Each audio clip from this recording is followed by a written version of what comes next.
cerita dia, apakah perkara pelik yang berlaku terhadap pemuda-pemuda tu. Maksudnya pelik dia disebut ni Fidahril awal, maksudnya pemuda yang telah pergi pada waktu yang dulu. Susah tak soalan tu kan. Yang kedua tanya kat dia tentang Rajulul Tawwah, orang lelaki yang telah mengelilingi sampai timur dan barat. Apa cerita pasal dia? Zulkarnain kan. Dia tanya dekat dia tentang roh. Jadi dia pun balik, oh ni kita ada kata apa? Poin penting ni. Kali ni habis ya Muhammad. Dia pun balik, dia pun kata kat Quraisy. Dia kata kali ni Muhammad out. Soalan maut punya kan. Jadi dia pun pergi jumpa Nabi Muhammad. Dan dia pun kata dekat Muhammad, ya Muhammad. Dia tanyalah 3 soalan tu tentang pemuda yang apa kisah yang berlaku pada dia dan apa perkara pelik yang ajaib yang berlaku kepada pemuda-pemuda tu, dan tentang lelaki yang telah disebut lelaki ya, tak sebut nama kan, yang telah mengelilingi sehingga timur dan barat, dan tentang roh. Nabi nak jawab macam mana? Nabi bukan tahu kan. Nabi kata, aku akan bagi tahu apa yang kamu tanya tu esok. Esok mai balik. Itu yang Nabi kata, tanpa Nabi sebut insya-Allah. Insya-Allah. Jadi bila sampai esok, Nabi duk tunggulah Jibril naik. Nabi duk tunggu Jibril datang membawa wahyu, menjawab persoalan-persoalan yang ditanya. Nabi tak boleh jawab. Nampak tak? Cerita gaib ni Nabi mana boleh reka. Di sini membuktikan bahawa Nabi ni memang Nabi ya. Maksudnya Nabi ni memang Nabi tu macam mana? Okey, kalau kata Nabi ni mereka-reka, dia boleh reka terus ya, tak boleh tunggu Jibril. Reka bila cerita apa pun, dia tak payah tunggu Jibril. Yang keduanya, bila Nabi ni dia kata dia tak tahu, dia terpaksa tunggu esok. Maksudnya dia mengharapkan siapa yang main esok kan? Jibril. Kalau dia bukan Nabi, macam mana Jibril nak baik dia? Masalah di sini, ni yang apa ni yang berlaku. Kita cerita dulu sebab nuzulnya. Tunggu esok-esok tu Jibril tak main-main juga. Jibril tak main, dan sehingga 15 malam Jibril tak main. Bayang, dah lah bermasalah dengan Quraisy. Quraisy main tanya soalan yang mau. Tengok-tengok, tunggu wahyu tak sampai-sampai. Memang apa yang Nabi alami ni rasa, cuba kita letakkan diri kita dalam keadaan tu, memang rasa sesak dada. Sesak dada. Aku ni betul ke tak betul ni? Ini kalau macam ni memang orang kata apa, Quraisy makin naik kepala. Quraisy memang dia kata macam-macam. Tengok kata Nabi, soalan tu pun tak boleh jawab. Sampai 15 malam, bayang. Sampai 15 malam. Jadi Nabi rasa sedih di atas kelewatan wahyu tu, dan dia rasa sempit dada di atas apa kata-kata Quraisy yang dikata pada dia, itu orang Mekah. Lepas tu datanglah Jibril selepas 15 malam dengan suratul Kahfi, dan di dalam surah tu disebut juga tentang Nabi ni tak sebut insya-Allah, dan menegur Nabi di atas kesedihan Nabi, di atas apa yang Quraisy kata pada Nabi. Dan diceritakanlah dalam surah Kahfi ni soalan-soalan yang ditanya. Jadi ini apa yang malam ni kita nak fokus tentang Ashabul Kahfi lah, bukan yang lain-lain soalan tu. Itu dia punya sababun nuzul dia. Jadi daripada cerita sababun nuzul ni, beberapa perkara penting yang kita boleh ambil. Pertama sekali, Quraisy ni dia tak jemu, kreatif. Kita boleh katakan kreatif. Bayangkan orang jahat, orang yang berada dalam kebatilan, punyalah kreatif, punyalah cari banyak alternatif, punyalah cari berbagai-bagai cara macam mana nak lawan Nabi. Bukan kata Quraisy, sampai sekarang ni orang yang nak melawan Islam, nak menentang Islam ni memang kreatif. Macam-macam cara guna. Jadi sepatutnya kita yang Islam ni, yang di pihak yang benar ni, kena lebih kreatif Kita kena guna bermacam-macam cara untuk mempertahankan Islam dan untuk menegakkan kebenaran ni, sebab kita benar. Orang yang duduk pihak salah pun bersungguh-sungguh untuk mempertahankan kesalahannya sebab dia rasa dia benar walaupun dia salah. Itu yang pertama. Yang kedua tu Yahudi. Tentang Yahudi ni, mereka lah paling jahat tu. Mereka lah yang paling jahat tu. Orang yang Allah sebut dalam Al-Quran, yang kita baca tiap-tiap kali sembahyang, ghairil maghdubi alaihim, memang Allah muka sebab dia tahu kebenaran, tapi dia sembunyi. Bahkan dia tolong pula pihak yang salah. Yahudi ni, bayang sepanjang-panjang cerita kisah umat dulu, tiap-tiap kisah mesti ada kaitan dengan Yahudi. Mula-mula dia ingat Ashabul Kahfi ni tak ada kaitan dengan Yahudi. Ada juga sebab nuzul cerita Ashabul Kahfi ni pasal Yahudi juga lah. Dia suruh matanya, maksudnya ada ya, mesti ada kaitan juga dengan Yahudi ni. Mainlah cerita apa pun.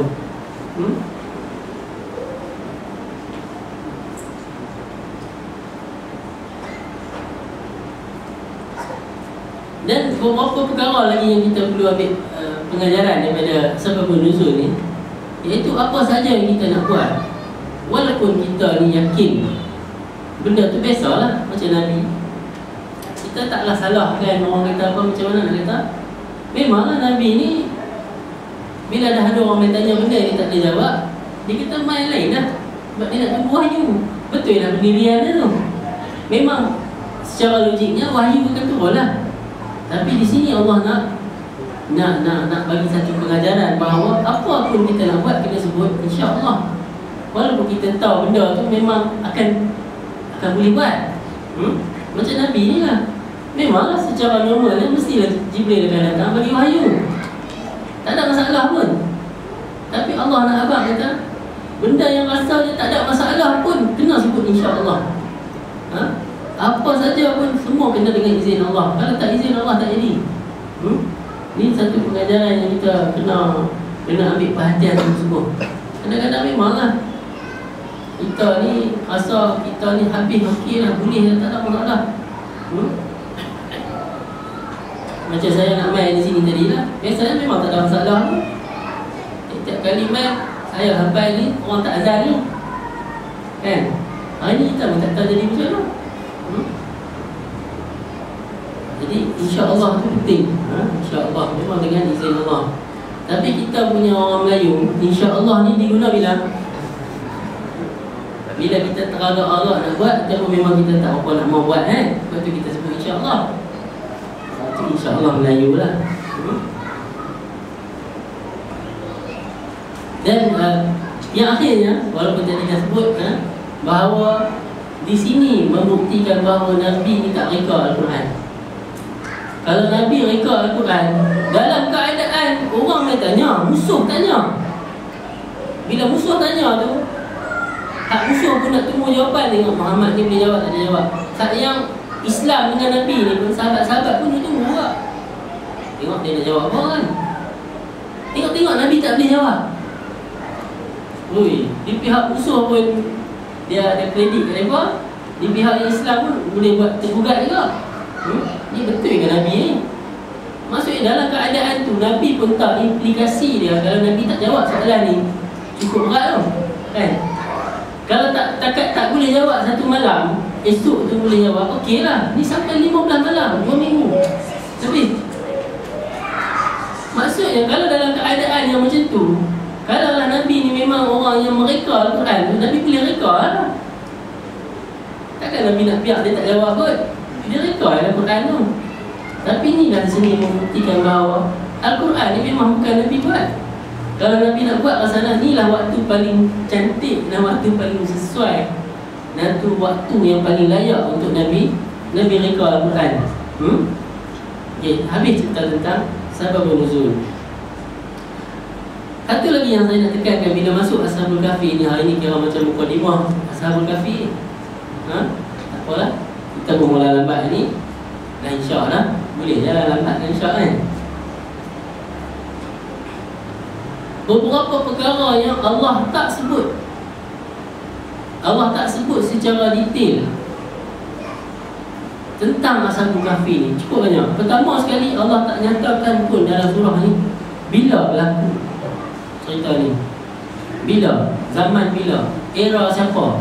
Adakah zaman sebelum Yahudi Bani Israel? Maksudnya orang kata apa, Yahudi Bani Israel ini selepas Nabi Yaqub lah, ya? Ataupun selepas? Adakah zaman ni zaman sebelum Nabi Isa ataupun selepas Nabi Isa? Tak disebut pun.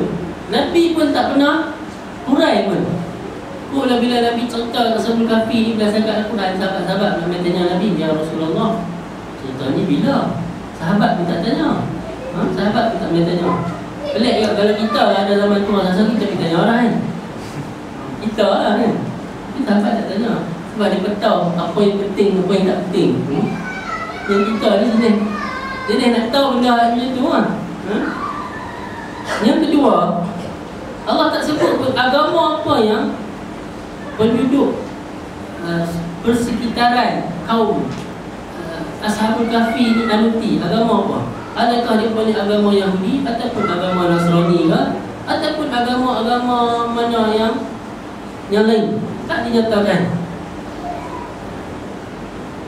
Yang seterusnya, yang ketiga lagi kita boleh kata, yang Allah tak nyatakan dalam cerita ni, siapakah nama raja?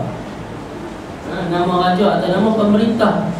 Adakah ni raja Romani ke, Yunani ke, Parsi ke, Arab ke? Tak sebut pun nama raja tu.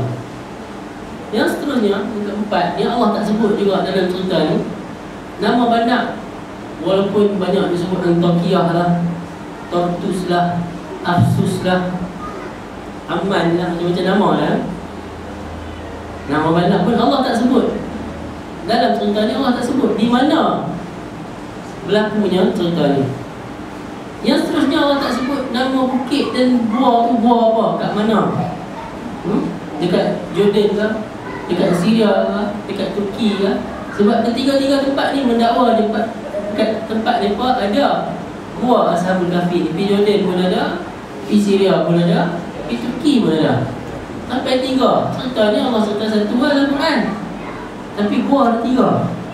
Mungkin dua orang ni kan. Tak juga dalam Quran cerita 77 gua kan. Allah tak cerita, tak penting kan. Yang keenam, yang Allah tak cerita, siapakah background pemuda-pemuda ni? Dia punya kerja apa? Anak bangsawan ke? Walaupun Israeliat menyatakan dia punya semua anak pembesar-pembesar, anak menteri-menteri, VIP kaum tu.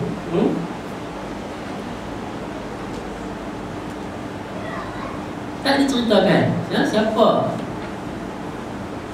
Yang lebih-lebih lagi tak disebutkan nama-nama mereka. Ketujuh-tujuh orang ni nama apa?